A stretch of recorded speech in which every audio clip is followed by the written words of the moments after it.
I've just come back from Los Angeles. I was down there to meet with a group of rather important people in the movie industry, scientists and so on, who were considering calling a congress of the best minds in the world to meet in Los Angeles in the near future, to be a kind of planetary alarm conference. They wanted scientists and statesmen, religious leaders, and to do something to impress upon the world through all the media that we are in very serious danger of destroying the biosphere, that is to say, the whole envelope of living creatures which covers this planet, through pollution, overpopulation, nuclear fallout, poisoning of our food, and very lack of food. And we met to discuss the problem of organizing this conference, and here were all these brilliant people. And it came over us that we really didn't know what we ought to say. I mean, you can scream and create a state of panic, but that won't do any good. And when it came down to it, we didn't know what we ought to say because we really don't know what to do. Some things that we might do, for example, to increase the food supply with high-yield crops, may be ecological mistakes.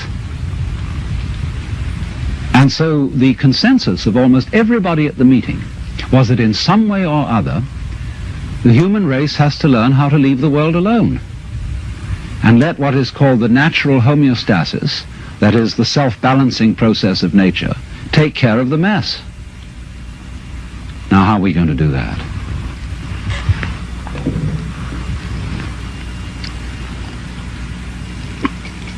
This is Japanese ceremonial tea.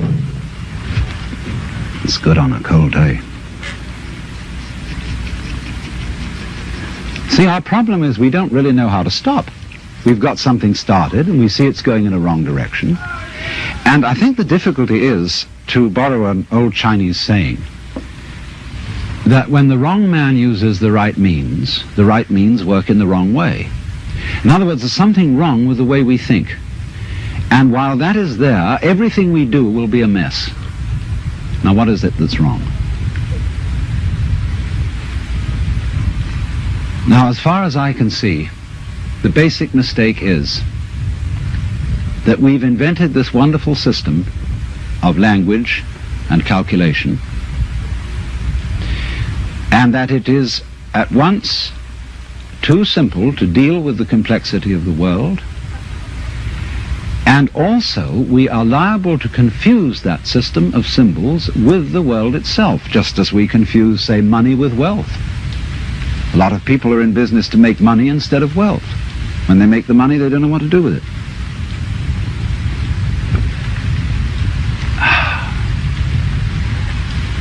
And so in the same way, we confuse happiness with status, and we confuse ourselves as living organisms which are one with this whole universe with something we call our personality.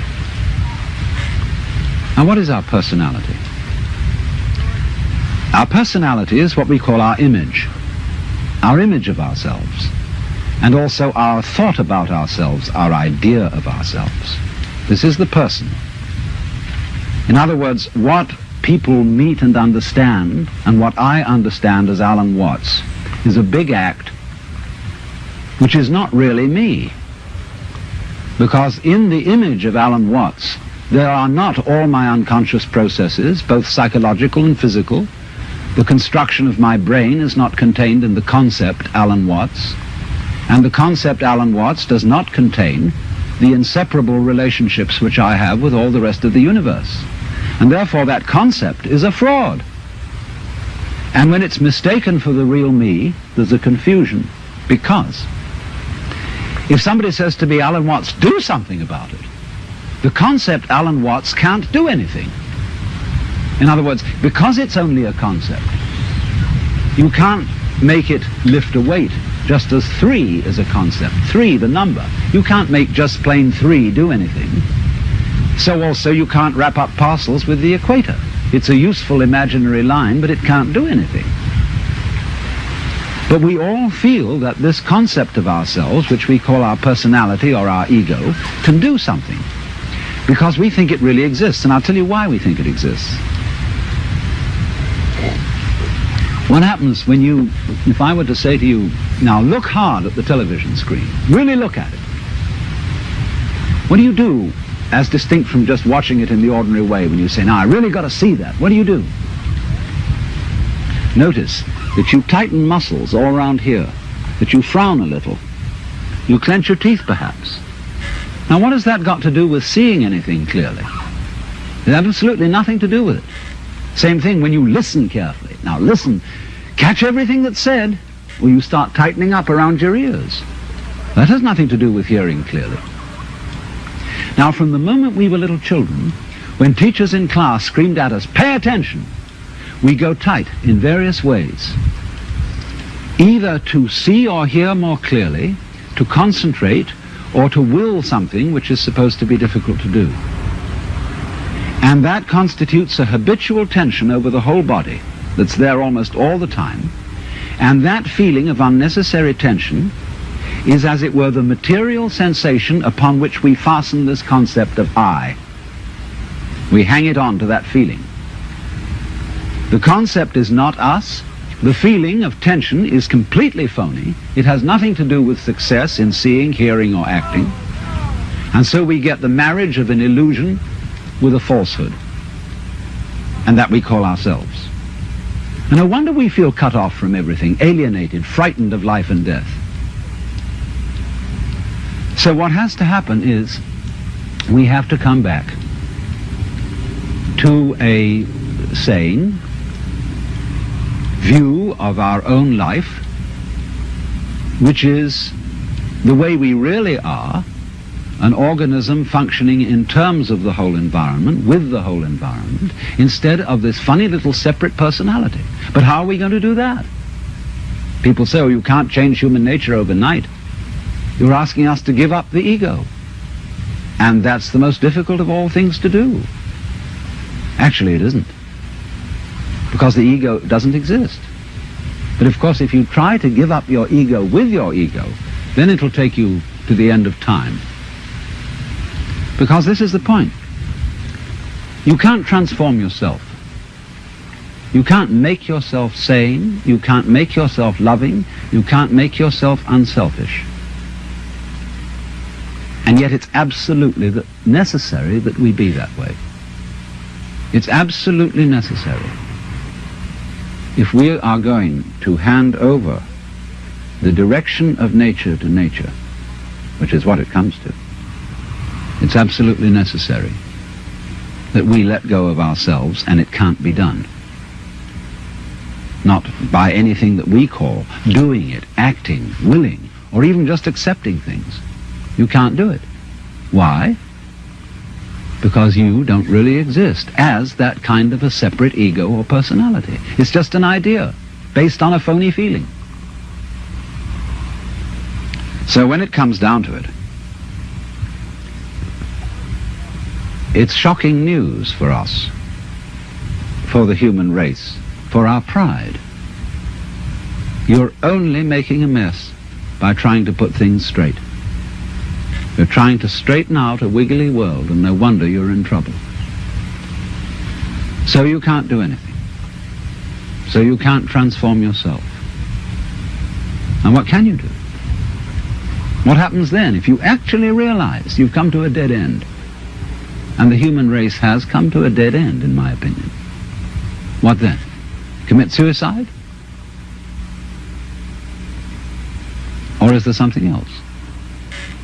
What happens when you just wait? There's nothing you can do. You watch. And all you see is what goes on that is happening of itself. You're breathing, the wind is blowing, the trees are waving, your blood is circulating, your nerves are tingling. It's all going on of itself. But you know, that's you. That's the real you. The you that goes on of itself. It's not the symbol. It's not the person. It's you that's happening, as when you breathe.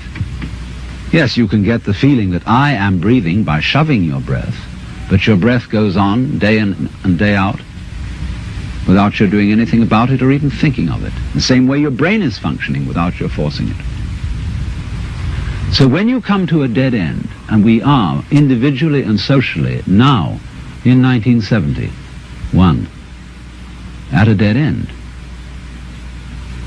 this is the moment of which it is said man's extremity is God's opportunity. Because we have to stop. And when we stop, we find a world that is happening rather than being done, being shoved. And that happening, as distinct from doing, is our fundamental self. And our fundamental self is not something just inside the skin. It's everything around us with which we connect. When you look out of your eyes at nature happening out there, you're looking at you. I'm not going to say what we should do from then on, but simply that before we think of doing anything in this critical situation, we realize the completely illusory nature of the beings that we think we are, and get back again to the beings that we really are, which includes all this outside world, no longer left outside.